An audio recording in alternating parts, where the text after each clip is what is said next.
Kira-kira 500 penduduk kampung Mutiara Batu Feringgi di Georgetown di sini berkumpul secara aman dalam usaha terakhir menyelamatkan kampung mereka daripada dirobohkan.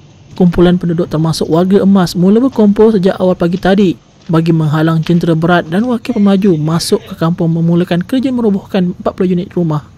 Hari ini adalah hari terakhir mereka diminta mengosongkan kediaman masing-masing. Perkembangan hari ini adalah kemuncak masalah yang berlarutan sejak sekian lama apabila tanah yang menempatkan kampung itu dibeli oleh individu untuk dibangunkan. Bagaimanapun, penduduk membantah arahan berpindah kerana mendakwa mendiami kawasan itu sejak 1950-an tanpa gangguan. Tinjauan BIHIS sejak jam 8 pagi turut mendapati semua laluan masuk ke kampung dihadang menggunakan kenderaan dan konkrit selain penduduk turut berkumpul di setiap jalan berkenaan. Kira-kira 50 anggota polis dilihat berada di kawasan sekitar kampung bagi memastikan ketenteraman dan difahamkan penduduk dalam proses meminta wakil pemaju tampil berbincang. Boleh lagi. Saya kalau kami tak ada.